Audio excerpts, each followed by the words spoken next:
How can you parent for resilient, compassionate kids? How can you prepare them for the world, the harsh, cruel world, and also not screw them up in the process? Mended Light.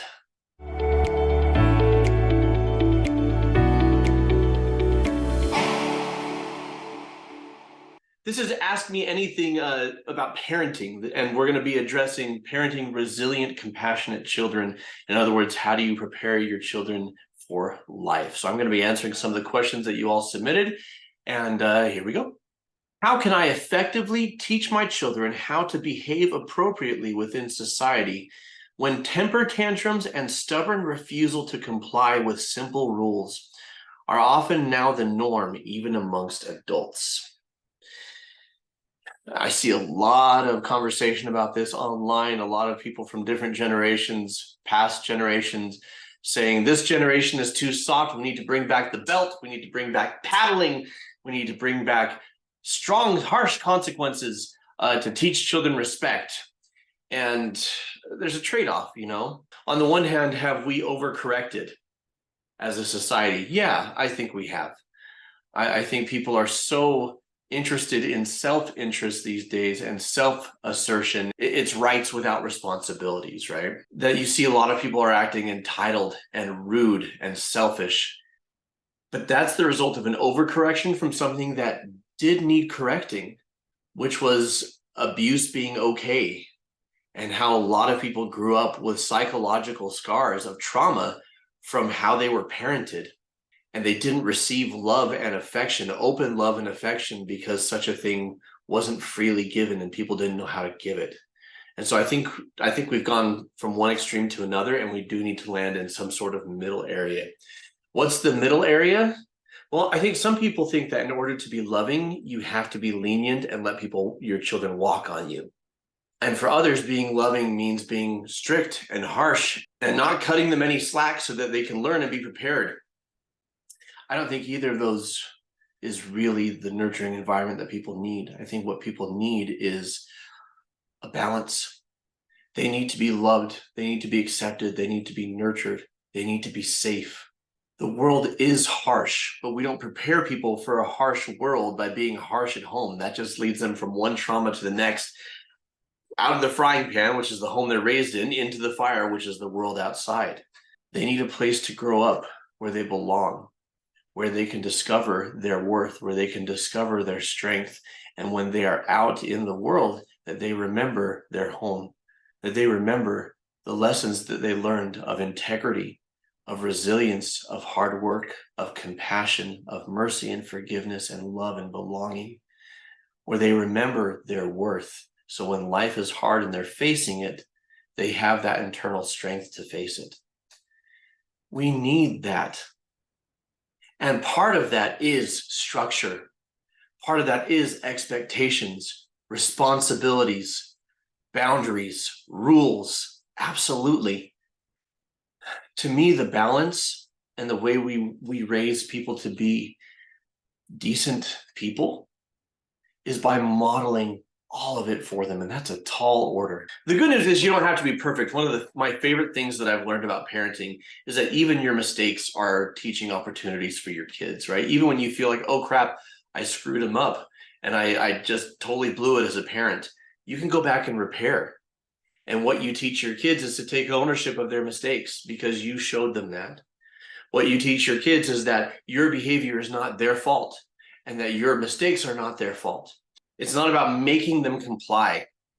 It's about helping them recognize that they are free to choose.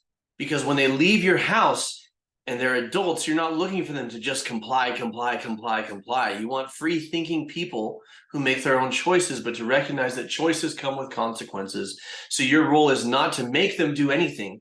It's to establish with them, listening to them, letting them have a say in how it's all structured, but you have final say because they're a minor with a still developing brain and you're responsible for them, but they still have a say because they have good ideas. They have wisdom. Let them have a say in what their choices will be, what the consequences will be, but you decide ultimately what that is going to be and then hold them to it. I'm not going to make you clean your room. You don't have to clean your room. I'm just letting you know that until your room is clean, you don't get to play video games. right? I'm going to take away the console. I'm going to take away the controller until your room is clean. No, you don't have to, but you don't get video games, right? Or you don't get to have time with your friends until you've done the dishes, or you finished your homework, these sorts of things. I'm sorry you didn't get time with your friends today. You chose to goof off instead of doing your homework. That was a choice you made. I hope you make a better choice next time. The difference between punishments and consequences is that punishments are often given out of anger and frustration, whereas a consequence is already established in advance. The child knows what's going to happen. They make a choice, they receive the consequence, and then they learn that next time, maybe I should make a different choice. That is my answer to that question. How to let your kids go and experience the world the way they want to, even if they will get hurt in the right way. Hurt in the right way, I'm guessing, is hurt in a way that teaches them an important lesson, and making sure when they do get hurt that they know it's safe to go back to the parent for help and guidance. I don't want to be a helicopter parent, but I hate the idea of them getting addictions, learning about things too early, especially because the internet is everywhere, ready to mess up your kids. I just can't seem to find the fine line. First of all, the internet is not this evil thing that's out to mess up your kids. It's just information. There's good and there's bad on there. There's positive, there's negative, there's mature, and there's less mature. I would say get in front of it. If you're worried about your kid learning things too young, strip the too young judgment away from it and you teach them. Give them structure, give them safety, let them see that they can ask you anything and come to you to learn about whatever it is they want to learn about, and they will get a straight answer instead of, well, when you're older. My opinion is if they're old enough to ask, they're old enough to know. Now, that doesn't mean I tell them everything or every little detail, but I tailor my answers to their age level and to their understanding level. Because what that shows them is they want to turn to you as their primary source of information, and that it's safe to do so. The next thing I would challenge is that you're being a helicopter parent by steering your child away from things that are legitimately going to damage or ruin them. There's making choices that lead to a C on a test or a D on a test because they decided to play instead of do their homework. And there's making choices that could kill them. I saw the movie Easy A when it came out. I was in my 20s. Stanley Tucci and Patricia Clarkson are often held up as ideal parents because they're so cool and they're just loving and they're just warm and they trust their kids to figure things out. And I watch it now and I'm like, they're still cool and they're wonderfully acted. But I wonder if they maybe needed to do a bit more parenting. You know, their daughter says, hey, if you hear a rumor that I've got an STD, don't worry about it. And the dad says, should we be worried? And she says no, and they say, okay. I just want you to know that if you hear around town that I have chlamydia, that is totally false. Olive, do we need to have the talk again? No, it's just a thing that's going around. You know, nothing you're saying is making me feel any better. Not to mention how you've been dressing the last few days. No judgment, but you kind of look like a stripper. Mom! A high-end stripper. And in the moment I watched it when I was younger, I'm like, what incredible trust. And now as a parent, I'm like, no, let's have a chat. That thing that you just said, that was a red flag for me. What's going on, right?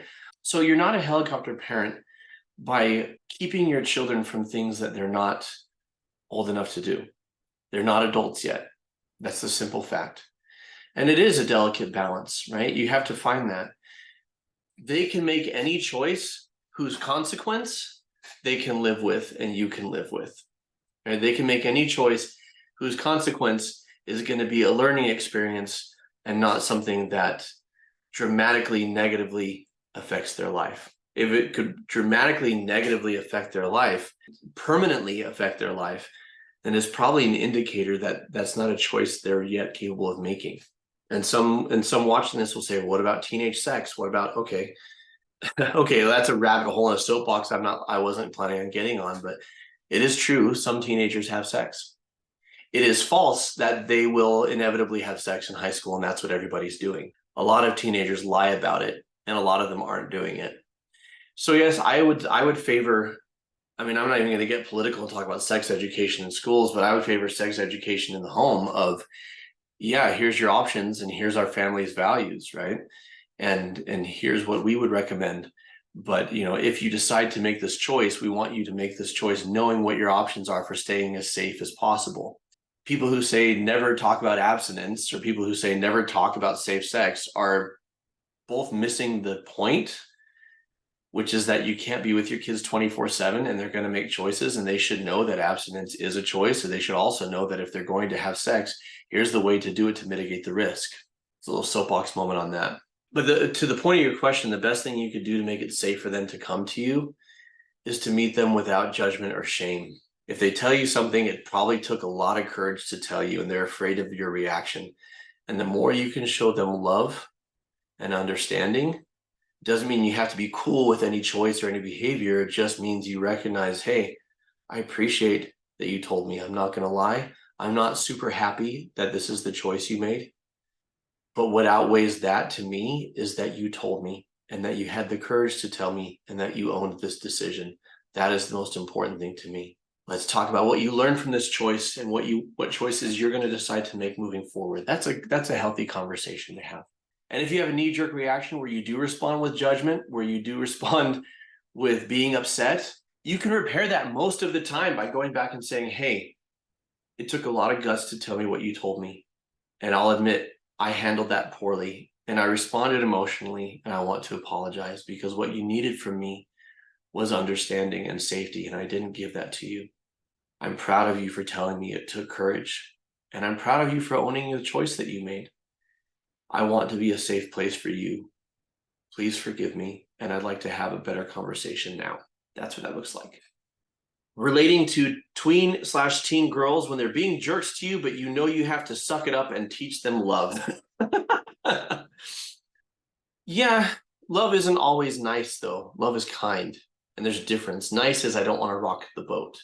Nice is I don't want to upset anybody. Nice is I want to be soft all the time.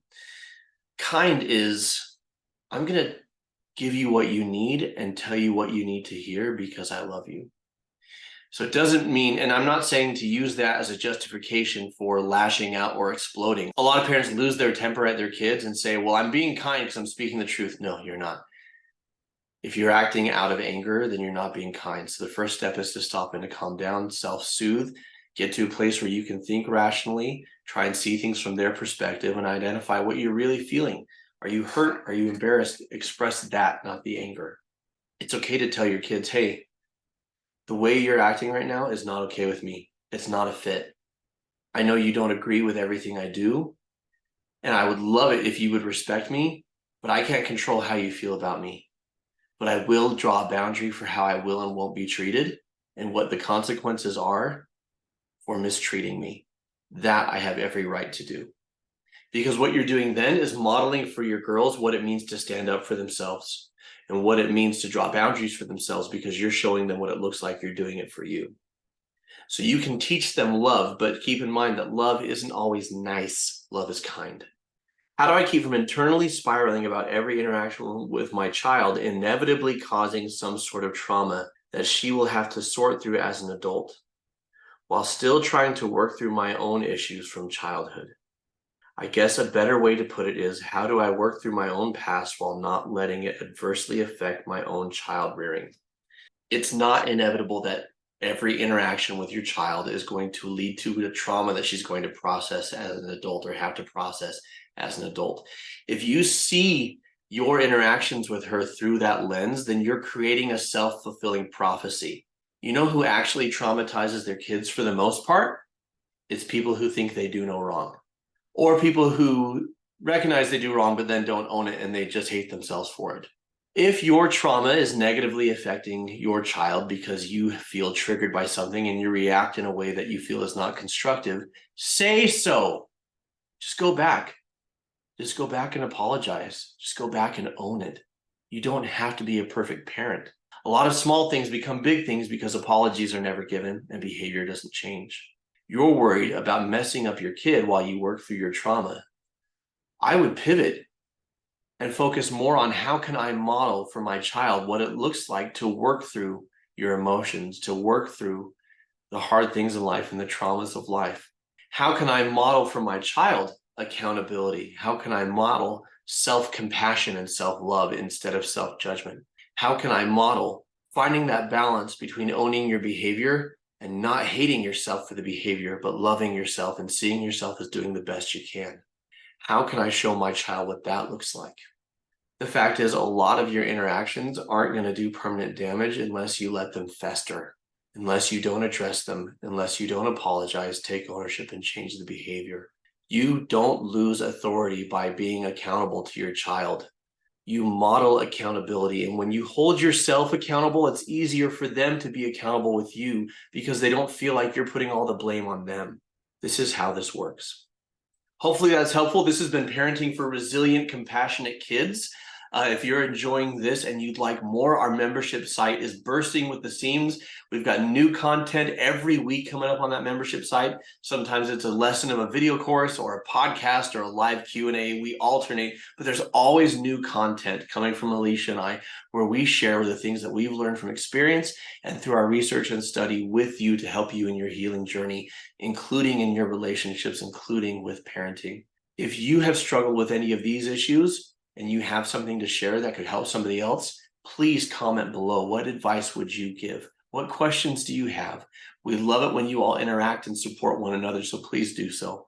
This is a whole series of Ask Me Anythings on parenting.